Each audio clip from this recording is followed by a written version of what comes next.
ಬೆಂಗಳೂರು ನಗರಾಭಿವೃದ್ಧಿ ಖಾತೆಗೆ ಡಿಮ್ಯಾಂಡ್ ಇಟ್ರ ರೆಡ್ಡಿ. ಸಿಎಂ ಡಿಕೆಶಿ ಡಿಮ್ಯಾಂಡ್ ಇಟ್ಟ ರಾಮಲಿಂಗಾರೆಡ್ಡಿ. ಬೆಂಗಳೂರು ನಗರಾಭಿವೃದ್ಧಿ ಖಾತೆಗೆ ರೆಡ್ಡಿ ಡಿಮ್ಯಾಂಡ್ ಇಟ್ರ.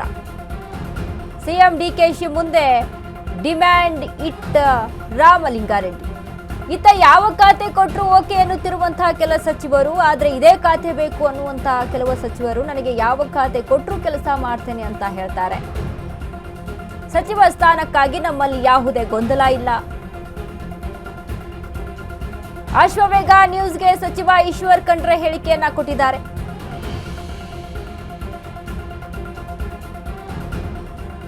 ಬೆಂಗಳೂರು ನಗರಾಭಿವೃದ್ಧಿ ಖಾತೆಗೆ ರೆಡ್ಡಿ ಡಿಮ್ಯಾಂಡ್ ಇಟ್ಟಿದ್ದಾರಾ ರಾಮಲಿಂಗಾರೆಡ್ಡಿ. ಈ ಹಿಂದೆ ಸಾರಿಗೆ ಸಚಿವರಾಗಿದ್ರು.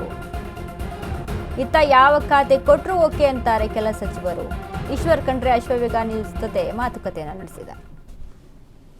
ಅದಕ್ಕೆ ಸಚಿವರಾದಂಥ ಈಶ್ವರ್ ಖಂಡ್ರೆ ಅವರಿದ್ದಾರೆ, ಅವರೊಟ್ಟಿಗೆ ಮಾತನಾಡಿಸೋಣ. ಸರ್, ಇವತ್ತು ಡಿ ಕೆ ಶಿವಕುಮಾರ್ ಅವರ ಮೊದಲನೇ ಮೀಟಿಂಗ್ ಕೂಡ ಇತ್ತು ನಿಮ್ಮ ಜೊತೆಗೆ. ಹೆಂಗಿತ್ತು ಸರ್? ಅಧಿಕಾರಿಗಳ ಜೊತೆ ಯಾವ ರೀತಿಯಾಗಿ ಮೀಟಿಂಗ್ ಅನ್ನು ತೆಗೆದುಕೊಂಡ್ರು? ಹೆಂಗಿತ್ತು ಸರ್ ಆ ಎಕ್ಸ್ಪೀರಿಯನ್ಸ್? ಅಧಿಕಾರಿಗಳ ಒಂದು ಸಭೆ ಮಾಡಿದ್ದಾರೆ. ಅವರಿಗೆ ಸರ್ಕಾರದ ಏನೊಂದು ಆದ್ಯತೆ ಇದೆ, ಈ ಆದ್ಯತೆಯ ಬಗ್ಗೆ ಮಾಹಿತಿಯನ್ನು ಕೊಟ್ಟಿದ್ದಾರೆ. ಮತ್ತು ಉತ್ತಮವಾದಂಥ ಆಡಳಿತ ಕೊಡಬೇಕು ಅನ್ನುವಂಥ ಒಂದು ಸಲಹೆಯನ್ನು ಅವರಿಗೆ ಕೊಟ್ಟಿದ್ದಾರೆ. ನ್ಯಾಯಸಮ್ಮತವಾದಂಥ ಮತ್ತು ಕಾನೂನುಬದ್ಧವಾದಂಥ ಕೆಲಸ ಕಾರ್ಯಗಳನ್ನು ಮಾಡಬೇಕು, ಯಾವುದೇ ಒತ್ತಡಕ್ಕೆ ಬರಬಾರ್ದು, ಅಕ್ರಮಗಳಿಗೆ ಇಲ್ಲಿ ಯಾವುದೇ ರೀತಿ ಆಸ್ಪದ ಇಲ್ಲ, ಮತ್ತು ಬಡವರ ಕೆಲಸ ಕಾರ್ಯಗಳು ಎಲ್ಲೂ ವೇಗದ ಗತಿಯಲ್ಲಿ ಆಗಬೇಕು ಅನ್ನುವಂಥದ್ದು.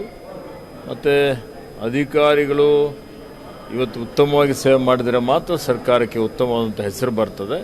ಸರ್ಕಾರಕ್ಕೆ ಒಳ್ಳೆಯ ಹೆಸರು ಬರೋಂಗೆ ತಾವೆಲ್ಲ ಪ್ರಯತ್ನ ಮಾಡಬೇಕು ಅನ್ನೋಂಥ ಮಾತನ್ನು ಹೇಳಿದ್ದಾರೆ. ಒಳ್ಳೆಯ ಸರ್, ಈಗಾಗಲೇ ಕಳೆದ ಬಾರಿ ಯಾರು ಸಚಿವರಿದ್ರು 18 ಜನಕ್ಕೆ ಅವಕಾಶ ಸಿಕ್ಕಿಲ್ಲ ಅಂತ ಕೂಡ ಹಿರಿಯರು ಕಿರಿಯರು ಎಲ್ಲರ ಜೊತೆಯಲ್ಲಿ ಸಮಾಲೋಚನೆ ಮಾಡಿ ಇವತ್ತು ಪಕ್ಷದ ವರಿಷ್ಠರು ಯಾರು ಸಚಿವರಾಗಬೇಕು ಅಂತೇಳಿ ತೀರ್ಮಾನ ಮಾಡ್ತಾರೆ. ಇವತ್ತು ಎಲ್ಲರೂ ಒಗ್ಗಟ್ಟಾಗಿ ಒಮ್ಮತದಿಂದ ಉತ್ತಮವಾದಂಥ ಆಡಳಿತ ಕೊಡಬೇಕು, ಜನ ಸೇವೆ ಮಾಡಬೇಕು, ಜನಹಿತ ಕಾರ್ಯ ಮಾಡಬೇಕು ಅನ್ನುವಂಥದ್ದು ನಮ್ಮ ಉದ್ದೇಶ. ಅಭಿವೃದ್ಧಿಯೇ ನಮ್ಮ ಮಂತ್ರ ಇದೆ. ಕರ್ನಾಟಕ ರಾಜ್ಯ ಇನ್ನೂ ಉತ್ತುಂಗಕ್ಕೆ ತೆಗೆದುಕೊಂಡು ಹೋಗಬೇಕು ಅನ್ನುವಂಥ ಒಂದು ತೀರ್ಮಾನ ನಮ್ಮೆಲ್ಲರಲ್ಲಿದೆ. ಹೀಗಾಗಿ ಯಾವುದೇ ಗೊಂದಲ ಇಲ್ಲ. ಸರ್, ಕೊನೆಯದಾಗಿ ಸರ್, ನಿಮಗೆ ಈ ಬಾರಿ ಯಾವ ಖಾತೆ ಸಿಗುತ್ತೆ ಅಂತ ಅಂದ್ಕೊಂಡಿದ್ದೀರಾ ಸರ್? ಗೊತ್ತಿಲ್ಲ, ಯಾವ್ದು ಖಾತೆ ಸಿಕ್ಕರೂ ಇವತ್ತು ನಿಭಾಯಿಸ್ತೇನೆ ಅನ್ನುವಂಥ ಮಾತನ್ನು ಹೇಳಿದ್ದೇನೆ. Thank you sir.